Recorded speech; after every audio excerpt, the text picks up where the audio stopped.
Olá, gurias! Boa tarde, tudo bem por aí?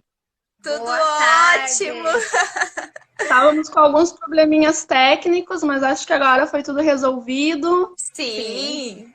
Sim! Então é uma honra estar com vocês aqui para esse bate-papo, esse tempo precioso, né? Muitas professoras, psicopedagogas, várias colegas entrando aí, mandando seus recadinhos.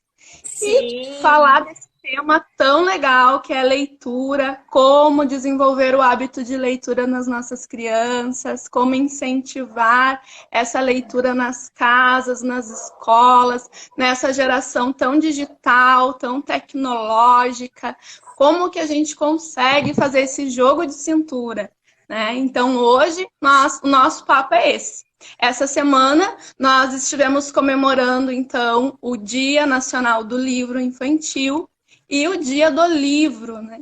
Para quem não sabe, dia 18 de abril é a comemoração do Dia Nacional do Livro Infantil, em homenagem à data de nascimento de Monteiro Lobato, um Sim! ícone da literatura infantil brasileira.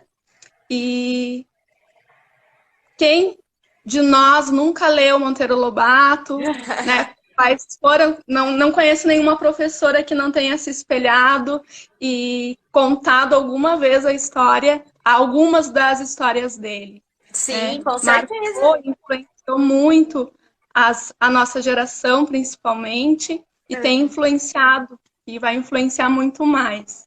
E é Segue legal influenciando. ler depois de adulto, porque a gente percebe que é uma outra forma de ver e a gente coloca aquilo na nossa vida a todo momento, né? Se renova a cada leitura. O imaginário da criança é muito diferente. Quando Uhum. nós crescemos, a gente pode então fazer esse paralelo, né? Eu lembro que muitas histórias que eu ouvia quando eu era criança e que eu lia quando eu era criança, hoje eu tenho uma percepção totalmente diferente, mas eu Sim. não esqueço daquela percepção que eu tinha lá atrás e o quanto aquilo era tão real para mim. Isso é muito Uhum. legal dentro do imaginário das crianças.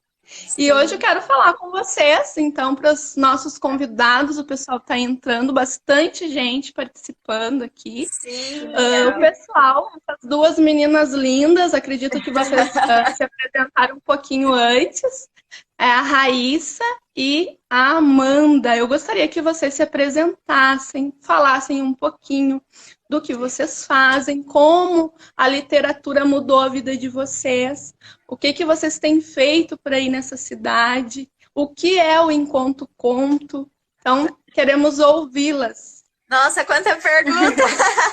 Começa você se apresentando.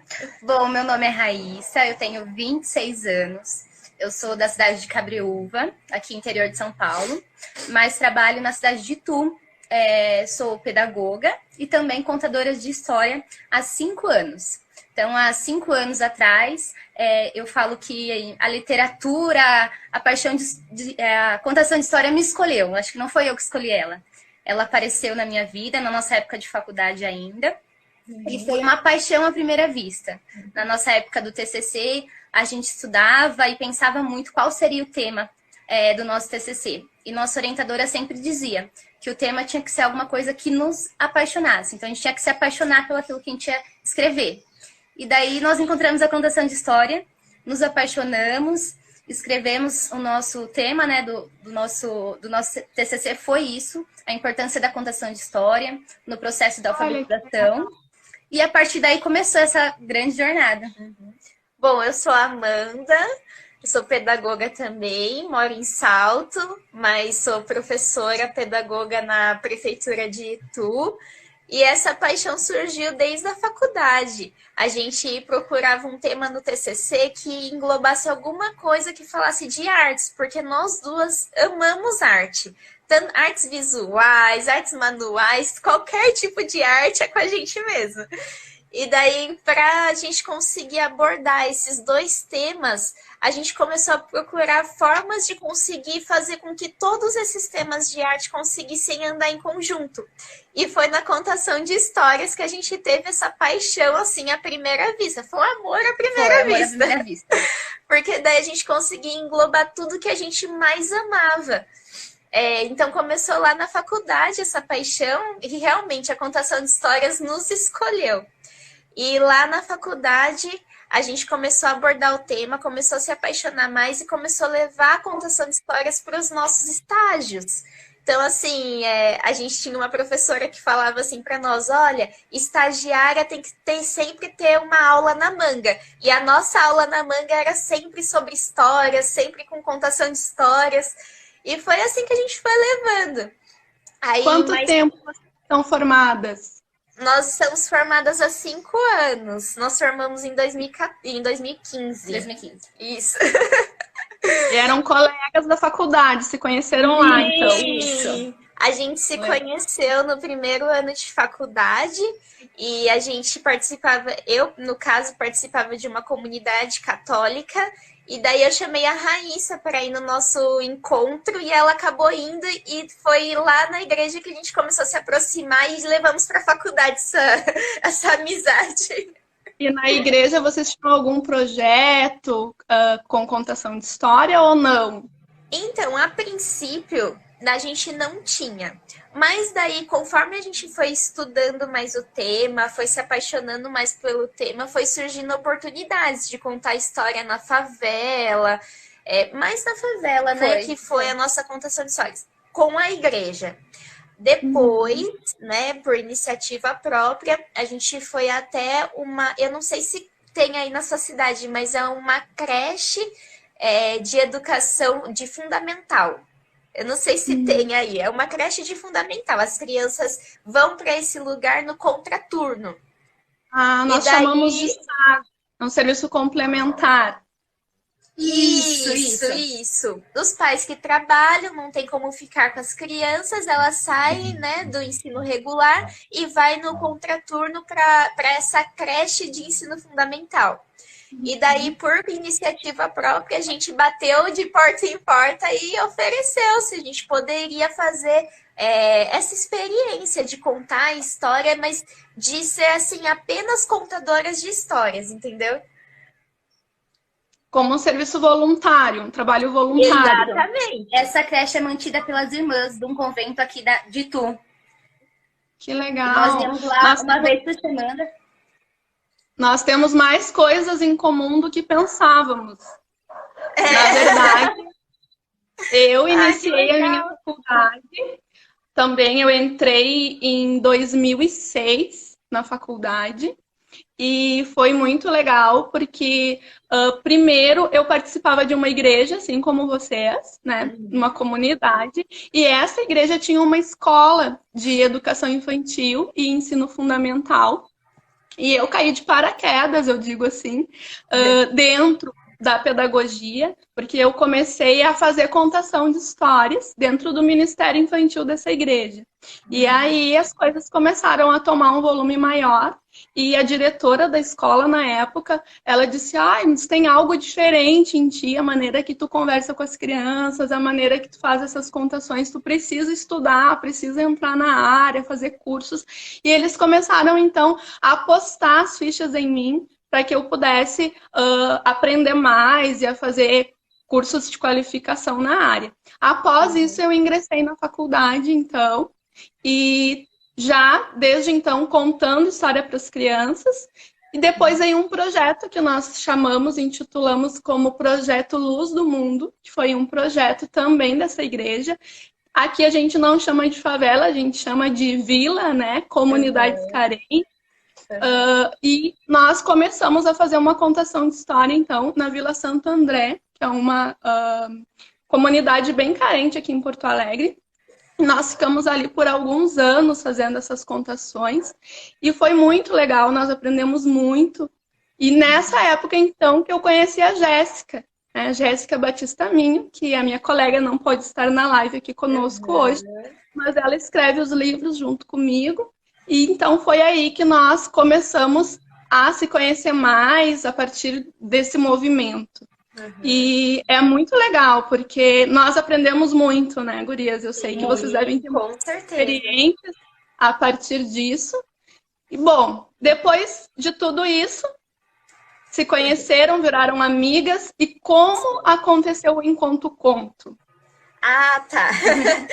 Bom, a gente se conheceu na faculdade, viramos amigas, fizemos o TCC e meio que o TCC foi para a gaveta, assim, que a gente eu usava, né, no nosso dia a dia, usava na nossa prática, mas assim, nada muito elaborado. Só que daí, com o passar do tempo, as pessoas começaram a chamar a gente para fazer contação de histórias em eventos.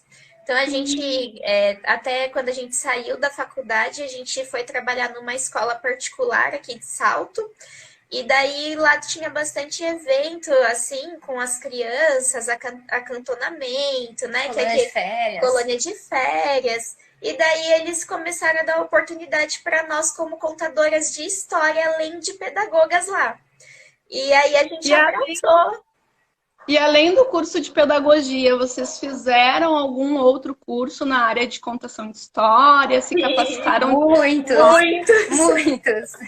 Muitos cursos de contação de histórias a gente fez, presenciais, online, tudo que falava contação de histórias a gente estava dentro. Estavam clicando, estavam entrando. Sim. Porque a faculdade, ela nos dá uma base muito teórica e válida, que nós usamos sempre dentro do nosso trabalho, né? Acredito que com vocês também. Mas em algumas instituições, essa parte mais pedagógica e mais prática da coisa não é tão acentuada, né? Hoje já teve bastante mudança nos currículos de pedagogia e eu sei que isso está um pouco mais diferente, né, comparado à minha época e há 5 anos atrás, a época de vocês, né? Hoje o magistério era um curso, a gente chamava de curso normal, curso de magistério. Esse era mais prático, é mais voltado para as práticas lúdicas e pedagógicas, enquanto a pedagogia não tinha tanto, né? Não sei como é que foi com vocês, se na pedagogia vocês tiveram bastante, já tinha mudado um pouco, a gente já tem 5 anos de diferença de uma formação para outra. Como é que foi a experiência de você? Às vezes a gente fala com algumas colegas que fizeram magistério, aí a gente fala, meu Deus, eu queria muito ter feito magistério. Queria muito ter participado dessa época aí, viu? Que é um pouquinho dos dois. Bom, na nossa época já tinha um pouco mais, então assim, os professores em trabalhos, né, em apresentações de trabalho, nos deixavam criar um pouco mais. Então a gente conseguia levar a contação de história muitas vezes para as apresentações de trabalho dentro da faculdade. Mas ainda não era muito. Eu acho que hoje pode ser que tenha melhorado bastante isso. A parte vista na faculdade sobre literatura infantil era muito rasa ainda naquela época. Mas a gente fazia todo o possível para levar isso para dentro da faculdade. De alguma forma ou de outra, a gente sempre gostou muito. Vai ter uma apresentação. Então vamos fazer assim, a gente começa a contação de histórias. Então tudo a gente queria pôr a contação de histórias. Na faculdade, acho que a gente fazia o possível para estar dentro. Pra você ter uma ideia, a gente teve um trabalho de Monteiro Lobato, que nós fomos vestidas de Emília e Visconde. Fui o Visconde. O nosso grupo todo foi. Aí teve um trabalho sobre cordel também, Sim. Que nós fomos todas caracterizadas também. Então a gente sempre gostou. As nossas companheiras de grupo também da época da faculdade sempre entravam na nossa onda e ia junto. Era muito massa, assim, na faculdade, assim, a gente não pode falar que não teve oportunidade, porque nós tivemos, sim, muita oportunidade. Acho que as coisas mudaram bastante com o passar do tempo, mas, assim, querendo ou não, a faculdade, ela vai te ensinar o teórico e o que você buscar ali para você fazer na prática. Mas o que vai te mostrar mesmo o caminho é fazendo. Né? Não tem muito segredo, assim, nessa questão. Tem medo de começar, né? As pessoas às vezes me perguntam, eu não tenho curso, eu ainda não estou formada. Eu tenho uma colega uma amicíssima minha, e quando ela iniciou comigo uma caminhada, ela tinha muito medo de experimentar, de poder fazer isso já dentro da área da psicopedagogia. E eu sempre dizia para ela, amiga, tem que pôr o pé no mar, tem coisas que a gente tem que iniciar e depois as coisas vão melhorando, a gente vai pegando o jeito, né? A técnica. Então, isso é importante, é dar o início. E como é que foi o início do Enquanto Conto? Tá. A gente começou a falar. A gente começou a falar e a gente é assim mesmo, tá? A gente troca de assunto. Muito rápido. É mal do professor. É verdade. Bom, o TCC ele ficou guardado na gaveta por um bom tempo. Aí nós começamos a ser chamadas para eventos, para contar história em eventos, principalmente em escolas particulares. E daí na comunidade que a gente participava também e tudo mais. E daí a gente pensou em algo relacionado a ajudar outros contadores de histórias a ter essa prática mesmo, sabe? Porque a gente via vários cursos que a gente já tinha feito, mas os cursos não nos davam tudo que a gente necessitava. E a gente via, assim, muitos contadores de histórias perdidos, não sabia por onde começar, o que fazer, mas como que eu tenho que me portar, que roupa eu tenho que vestir. E a gente ficou, né? E agora? A gente queria ajudar. Só que daí, assim, sabe aquele sonho vai crescendo, mas ao mesmo tempo a gente foi... A gente não nos achávamos capazes de fazer uma coisa tão grande. E daí, com o tempo, o meu marido, né, o meu esposo, Caio Freire, acho que ele está por aqui, ele tem um curso online para cantores. Ele fez um curso online, começou com os professores de canto, um curso voltado para professores de canto, e hoje ele tem um curso voltado para cantores. E a gente via ele fazendo tudo isso, ele entrando nesse mercado online, e a gente via que era possível. E, na verdade, acho que foi ele que deu o pontapé, assim, na gente. Vamos, meninas, vamos que eu vou pegar vocês pela mão e a gente vai fazer. Só que a gente... Entrou uma perguntinha aqui. Qual a importância da técnica vocal na contação de histórias? Gian mandou pra gente essa pergunta. Legal! Então, já que falaram aí do Caio, né, do teu esposo, que trabalha bem essa questão, e eu conheço o curso de vocês, então eu sei que tem uma partezinha no curso que fala sobre a técnica vocal, então gostaria também que vocês pudessem estar colocando essa resposta aí para os nossos amigos que estão online aqui. Pode deixar. Bom, enfim, foi o Caio que deu esse pontapé inicial na gente, né? Eu acho que foi mais ele que acreditou na gente do que a gente mesmo. E foi legal, a partir disso que a gente criou o curso e fomos criando os conteúdos e nos apaixonando pelo conteúdo e vendo. Também, assim, a gente é muito crítica. Então, assim, a gente via o curso e pensava, bom, se eu fosse a aluna, era isso que eu gostaria de aprender? É isso que eu encontraria no curso? Isso daqui é mais do que eu esperaria como aluna? E, assim, para nós atende super, né, as necessidades. Você como aluna também pode falar um pouco depois. E quanto à técnica vocal, quer falar da técnica? Pode falar. Bom, a técnica vocal pra gente também, quem é professor sabe que a gente acaba muitas vezes usando a voz e não se preocupa tanto com ela. E isso a gente vai percebendo no decorrer do dia a dia, no decorrer da semana. Na sexta-feira a voz já não é mais... Na sexta-feira a voz já não é mais a mesma, né? E o Caio sempre nos falando, desde quando a gente começou na faculdade e tal, incentivando. E daí, quando ele veio propor isso pra gente, de mostrar para os contadores o quanto era importante, a gente foi a primeira a testar, né? Então, nós fomos testando, fazendo os exercícios. As cobaias. As cobaias, exatamente. E a gente foi percebendo o quanto realmente é importante, né? Esse cuidado, não só do tomar água, do aquecimento vocal, enfim. Faz muita diferença para o contador de história. Sim, até a gente como professora mesmo teve uma época da minha carreira, assim, que eu tava ficando rouca toda semana, assim. E chegou um tempo que o Caio encostou na parede. Olha, se continuar assim, você vai perder a sua voz e sua profissão depende disso. E foi aí que deu um choque, que eu caí na real. E daí ele começou a fazer exercícios comigo. E eu colocava os exercícios no carro e ia fazendo antes de ir para o trabalho. E foi o que totalmente recuperou a minha voz, assim. E hoje, Ai, toda vez que eu tenho alguma coisa, algum probleminha, o Caio sempre, graças a Deus, sempre tá para me ajudar, para me auxiliar, até para a Raíssa também, porque a gente não dava tanta importância para isso. E depois que a gente começou a usar a voz com mais frequência, a gente viu o quanto é importante. E é a nossa ferramenta, né? O que contador de histórias tem como ferramenta? É a voz. É o nosso instrumento de trabalho, né? Que bom, então, que tem o Caio para auxiliar vocês. Nós temos as colegas aí da área da fono, que auxiliam bastante, também sempre nos dão dicas a respeito disso. Isso é muito legal para quem trabalha, assim como eu, no consultório. A gente trabalha muito com a voz, precisamos, né?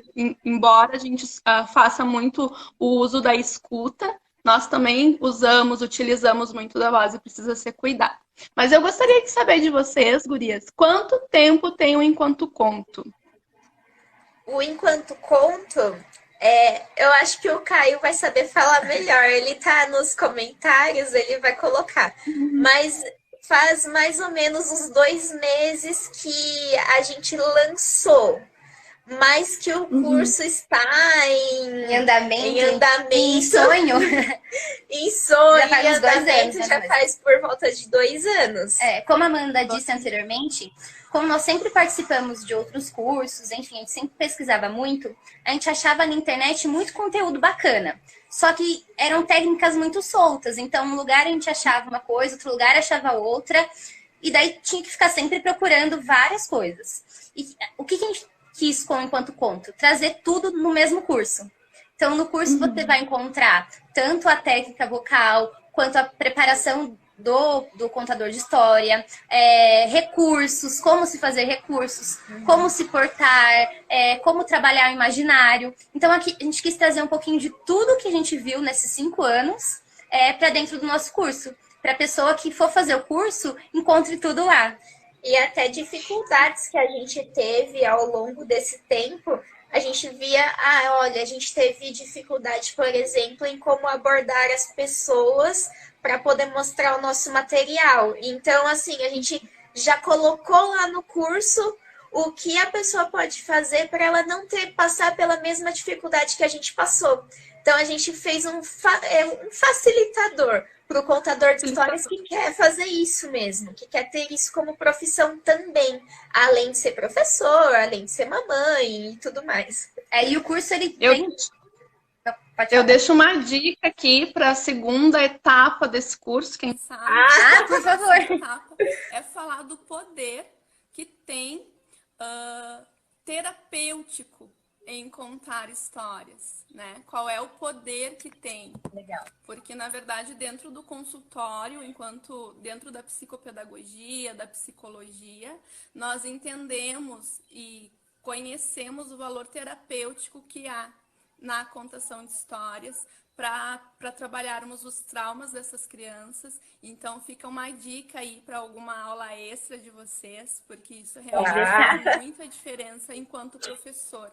Porque a minha prática pedagógica, eu encontro muitos professores, e essa é a minha formação inicial também, e eles esquecem, às vezes, na correria do dia a dia, em dar conta de todos os conteúdos, o quanto isso é importante. Aí fica uma dica valiosa para um curso, alguma coisa mais direcionada para vocês. Mas, gurias, a gente tem algumas perguntinhas relacionadas ao hábito de leitura. Tá bom. Eu conheço o trabalho de vocês e sei que vocês falam muito de recursos visuais, dos recursos na hora da contação da história. E eu gostaria que vocês dessem uma dica, porque temos aqui professores, pais, bastante gente participando aqui na nossa live, mandando os recadinhos. E eu gostaria, então, que vocês pudessem compartilhar algumas dicas, algumas técnicas de como estimular, então, como incentivar a leitura a partir desses recursos. Bom, acho que o primeiro ponto é tanto o professor quanto o pai, a mãe que quer contar a história para o seu filho, tem que primeiramente conhecer a história e se apaixonar pela história antes de contar ela. Porque não adianta nada você contar uma história que você não goste. Você não vai conseguir causar um impacto na pessoa conforme você quer. Então, acho que é muito importante, primeira coisa, gostar da história. Ah, gostei da história, eu vou trazer ela de alguma forma diferente para a criança. Sim. A gente não tá falando que isso não pode ser de uma forma improvisada. Às vezes em casa o pai e a mãe não vai ter todo o tempo para se organizar para isso. Mas se ele conseguir fazer isso, faz com que esse momento para a criança seja muito mais proveitoso. Porque assim, a gente até fala no curso, né? Adianta a gente pegar um livro e já contar com aquele desânimo. Então, filha, é assim, ó, era uma vez. E começar a jogar informação em cima da criança como se aquilo não fosse nada importante. Ler aquele livro com muita propriedade, com emoção, porque a criança vai ver em você aquilo que ela quer ser no futuro. E que exemplo de leitor você vai ser se você simplesmente lê aquele livro por obrigação. E é o que acontece, a gente vê na escola com os nossos alunos, né? A gente tem a certeza daquele aluno que o pai e a mãe contam histórias em casa, porque tem um outro cuidado com o livro, tem uma outra forma de pegar o livro, tem uma outra forma de olhar para o livro. É muito diferente do que as crianças que simplesmente não têm nada em casa. E assim, né? Às vezes meu marido conta que na infância a mãe dele contava histórias para ele. Eu não sei se minha sogra tá por aqui. Mas ela contava histórias para ele porque ele obrigava ela a contar assim, tipo, vai, por favor, conta que eu para eu dormir. E ela inventava a história e ele lembra mesmo dessas histórias inventadas. Ele fala, olha, minha mãe contou uma fica história. registrada na memória afetiva.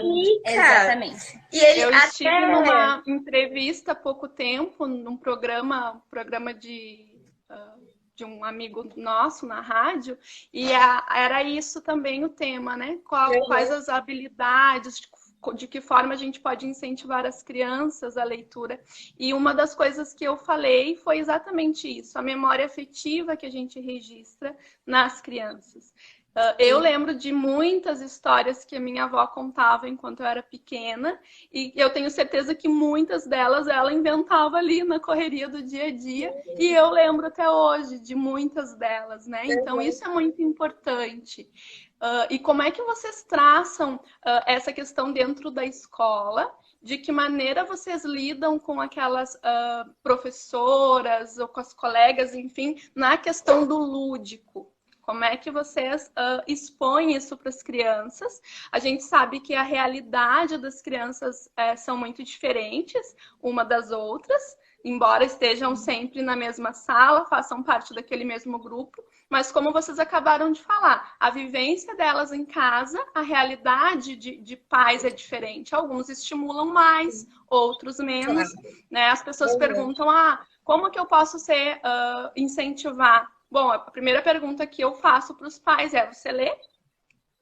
Porque se o pai só fica no celular e exige que o filho leia um livro, é complicado, né? Temos, então, os neurônios transmissores aí que a gente aprende por imitação, né? Os neurônios espelhos, é assim que a gente aprende. Então, eu não posso exigir do meu filho que ele leia se eu não estou com um livro na mão. Se eu não tenho essa prática, esse hábito já formado em mim, é difícil a gente conseguir transpor isso para as crianças. Sim. Como é que é essa prática com vocês? Uma dica, assim, para os pais, eu sei que tem muitos pais que muitas vezes acham o livro caro, né? Então, assim, prefere não... Assim, tem outras prioridades, né? A prioridade não é comprar o livro. Mas, assim, para esses pais... Essas histórias inventadas que você senta e vai estimulando a imaginação da criança, a forma como você conta, tem tantas histórias na internet, lendas. Lendas não precisa comprar, você vai lá e lê na internet. Então, assim, eu acho que hoje tem muito material, o acesso à leitura está muito mais fácil, né? Então, assim, lendas são gratuitas, histórias passadas de geração por geração são gratuitas, a sua história de vida, ela é gratuita. Então, assim, estimular a criança não somente com livros, mas com a própria história dela, como ela foi concebida, se ela foi esperada, como foi a história do nascimento dela, o que ela fazia quando era mais bebê, que você achava importante, que você ficou feliz. Eu acho que a criança também ter a sua própria história de vida bem concreta dentro de si, também fica, às vezes, é mais importante do que você ter um livro na prateleira. E no nosso trabalho, nós somos as defensoras da literatura. Levanta a bandeirinha. A bandeira. E esse ano ainda nós estamos dando aula na mesma sala de aula. No município que a gente trabalha, são 2 professoras na série do primeiro ano. E esse ano a gente está junto na mesma sala. Então, as nossas alunas têm a oportunidade todos os dias de ter uma história. Cada dia, a gente fala história de leite, né? Cada dia uma contação de história diferente. Mas não só no momento da história a gente gosta de trabalhar essa imaginação.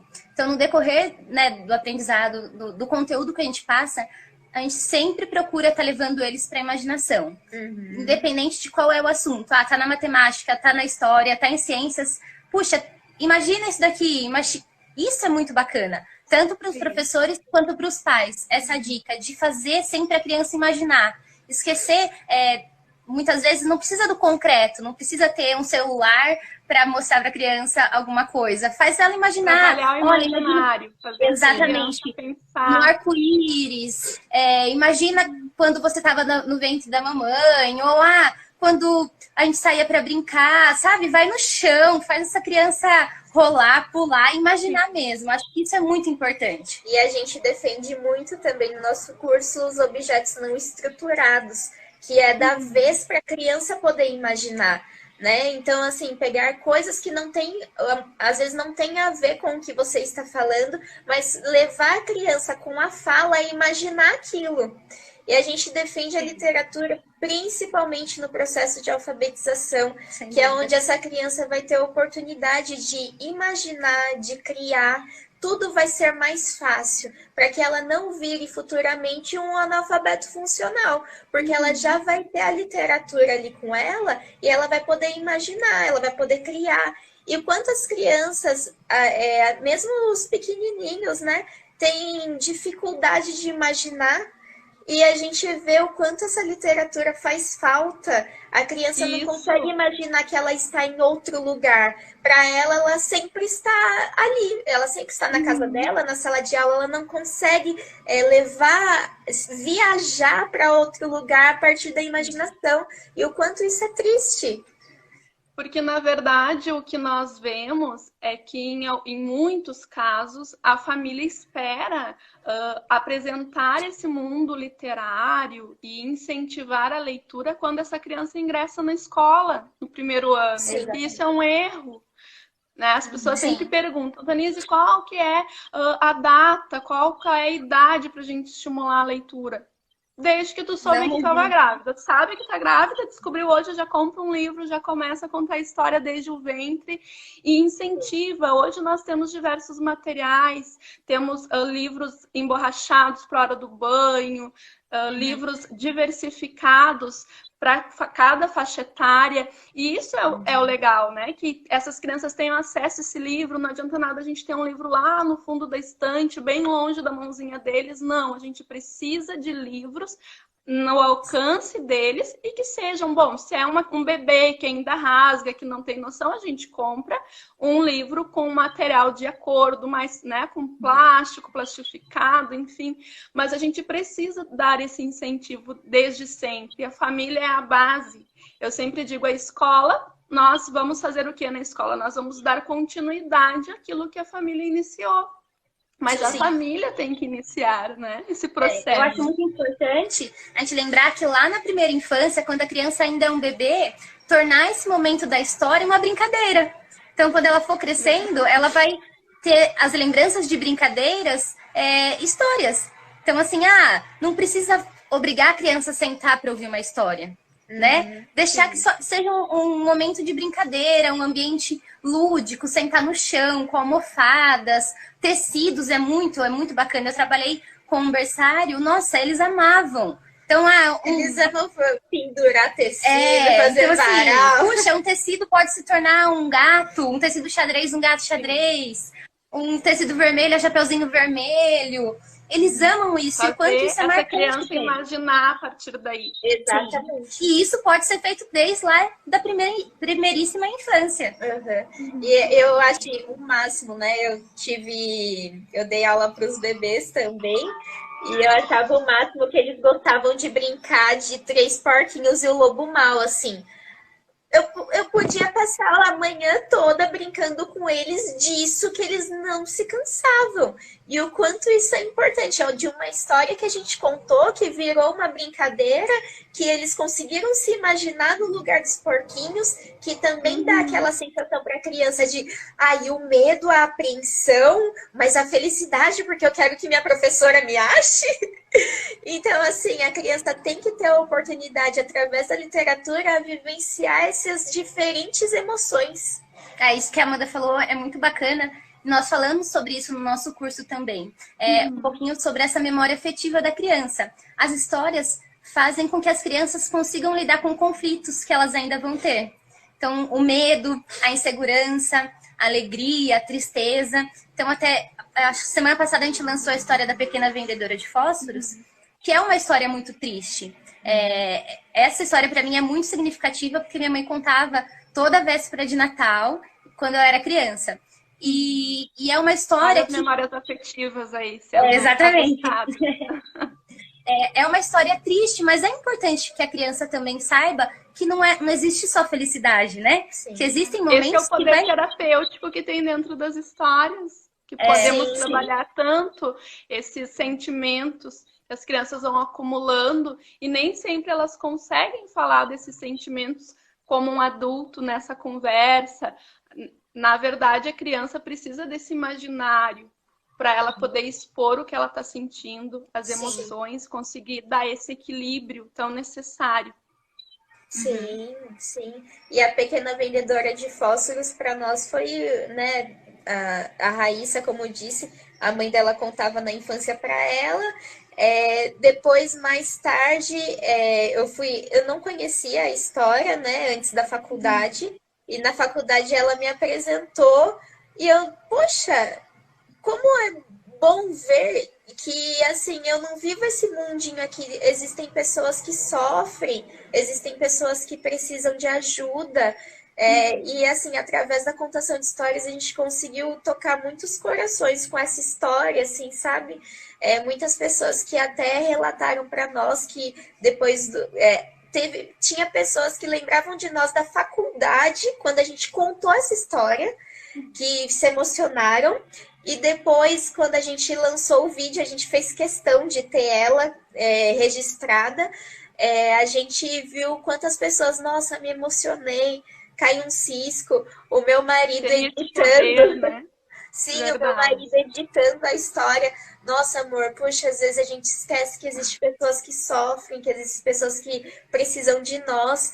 E, assim, através da contação de histórias, a gente conseguiu passar, sem dar aquela lição de moral, mas conseguiu passar para as pessoas esse sentimento. Puxa, poderia ser eu. Verdade. A grande magia, vamos dizer assim, da literatura é realmente isso, é tu conseguir contar a história de alguém ou inventar algo que tu possa trabalhar nesse meio.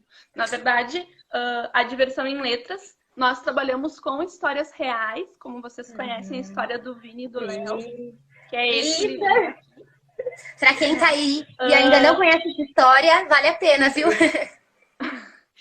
Porque é tão bom quando nós conseguimos transmitir para as pessoas, que nem a Amanda acabou de relatar, a gente não quis dar uma lição de moral, mas aprende a moral da história, sem ser bravo, sem ser taxativo, de uma forma emotiva, tranquila. E, na verdade, isso é o grande toque das histórias reais. Porque eu vejo muito isso nas crianças e isso é uma das dicas de incentivo, né? Como incentivar o filho à leitura. Frequenta com ele espaços literários, biblioteca, E apresenta autores, apresenta ilustradores, porque as crianças hoje que elas vivem no mundo digital e tecnológico, elas conseguem também falar com os seus ídolos. Elas conseguem mandar mensagem para as pessoas que elas gostam, que elas admiram. Então, isso tem que ser feito também na leitura. E que bom que hoje a gente tem aí vários acessos, várias editoras, vários ilustradores e escritores que eles dão essa oportunidade para que a criança venha conhecer. Quando a gente conta história, acredito que vocês façam muito isso e já devam ter escutado muito isso das crianças, a gente apresenta o livro, mas quem que escreveu? Quem que desenhou? E é muito engraçado quando a gente mostra foto das pessoas ou quando eles se deparam com a história, com o protagonista da história, por exemplo. É surreal para eles. Nós estivemos com a Lelê, que é uma personagem real. A Lelê esteve numa das escolas onde uma turminha inteira fez um trabalho e leu o livrinho da Lelê. E ela esteve... Ela mora em Dourados, Mato Grosso. Ela esteve aqui em Porto Alegre e fez uma visita nessa escola. Bom, aquelas crianças estavam realizadas para elas, aquilo era algo surreal. A Lelê existe, é de verdade. Então, isso é muito legal dos livros e das histórias. A gente mostrar essa realidade e poder trabalhar assuntos internos, nossas dificuldades, a partir dessas histórias. Sendo elas reais ou não, né? Sim. Mas a história real, ela nos dá esse plus a mais. Sim, e quando você falou para nós sobre essa história, né? A gente mandou áudio chorando, né? Meu Deus! Assim, né? Eu acho que para todo mundo que teve a oportunidade de conviver com uma criança autista e leu essa história, conheceu essa história, passou um filme na cabeça. Meu Deus, é meu aluno. Ela não tá falando do Vini e do Léo, ela tá falando do meu aluno. Ela tá falando do meu filho, ela tá falando da pessoa que eu conheço. Porque é exatamente dessa forma. E volta naquilo que a gente falou. O quanto é importante as pessoas terem consigo a sua própria história de vida. É tão triste quando a criança não tem propriedade da sua história. Não conhece, né? Não sabe o que aconteceu. Assim, ela tá no mundo, mas... sabe como que aconteceu, como que ela foi desejada, e assim, quanto é importante ter essa história. Eu acho que pro Vini e pro Léo, ter essa história, assim, concreta, deve ser uma emoção, assim, muito grande para Lelê, para todas as pessoas que são personagens dos livros de vocês, o quanto deve ser emocionante ter a sua história podendo ser vista por outras pessoas. Você sabe que isso é bem interessante. Nós, quando lançamos o livro Daniel, que é esse aqui, Daniel e o Amigo Fiel, quando nós fizemos o lançamento desse livro, foi totalmente surpresa pro protagonista. Ele não sabia que ele conhecia história. Ele nem conhecia história. Quem fez tudo com a gente, combinou tudo, foi a esposa dele. E nós entregamos de presente num evento para ele, fizemos a contação para toda a galera que estava lá. E ele ficou muito impactado. E uma das frases dele eu nunca esqueci. Ele disse que conseguia ler nas entrelinhas a história dele. Ele conseguia ver em cada página coisas que ele viveu. E que, claro, que nós não íamos contar tudo em um livro de 20 páginas, uma história inteira, né, de uma vida inteira, mas ele disse que conseguia ver dentro do que nós conseguimos colocar aquelas coisas sutis da história dele. E isso foi muito bacana pra gente, né, pra mim, pra gente. É muito lindo a gente receber isso, né? E eu fiquei, assim, extremamente emocionada no dia 2, porque todo autor, né? Todo autor tem esse desejo que as pessoas escutem, leiam a sua obra e que ela vá aí se propagando de alguma forma. Mas eu sempre conto, quando eu escrevo a história de alguém, por exemplo, a história do Vini e do Léo, eu mando o áudio e aí é aquele chororô, porque as pessoas também não imaginam e tomam esse baque. E eu disse, olha, as gurias conseguiram fazer eu pensar e me colocar no lugar dessas pessoas, porque foi muito emocionante ouvir vocês contarem a história do Vini e do Léo. Foi muito diferente. Eu sei que aqui, principalmente em Porto Alegre, tem várias professoras e várias escolas que fazem o uso desse livro, mas e que mandam foto contando história do material, mas eu nunca tinha escutado outra pessoa falar e a contar essa história. Então foi muito tremendo, foi uma experiência muito linda para mim. E é isso. Esse é o desejo que a gente tem, é passar emoção para as pessoas. Acredito que nenhum escritor escreve algo de que ele mesmo não se emocione, que ele não goste. Sim. E aí, ao falar de histórias reais, de assuntos tão complexos, às vezes, como é o caso dos meninos, né, do autismo, são muitas coisas que não são legais, mas que estão escritas ali de uma maneira muito sutil.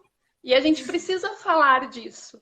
E eu acho muito legal a fala do Vini e do Léo. O Léo um dia gravou um videozinho que está lá na nossa página. Ele disse que não era desejo dele ser o protagonista de um livro, mas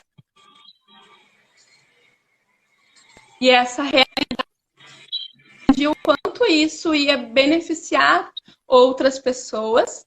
E então ele topava ser o protagonista. E muito fofo isso, porque ele é um menino, né? Tem 20 anos, 19, 20, e tem essa maturidade de entender que eu não estou expondo a história dele, ele não está se expondo à toa. Tem um grande aparato e um grande objetivo por trás de tudo isso, que é trabalhar o preconceito e o bullying, e isso a gente encontra em todas as histórias. Isso é muito importante. Sim, e para nós foi um presente receber essa história. Eu acho que, nossa, a gente ficou muito feliz, né? Muito lisonjeada mesmo, tanto de receber essa história, como agora de estar aqui conversando com você, tendo essa oportunidade. Então, muito obrigada mesmo, de coração. Eu acho que o sonho de todo contador é bater um papo com o escritor. É verdade. Olha aí, que coisa legal. Gurias, o nosso tempo está quase estourando. Então, eu gostaria... passa muito rápido, a gente vai repetir isso com certeza. Mas eu gostaria que vocês falassem então um pouquinho, dessem algumas dicas práticas de como incentivar. A gente já falou bastante, mas eu gostaria que vocês classificassem algumas coisas que pudessem incentivar a leitura, principalmente nessa época de quarentena, que eu digo assim, os professores se viraram nos 30 nessa época, viraram youtubers, começaram a editar vídeos, para dar um pouquinho desse lúdico para as crianças, para não, né, dar este complemento nesse tempo tão difícil.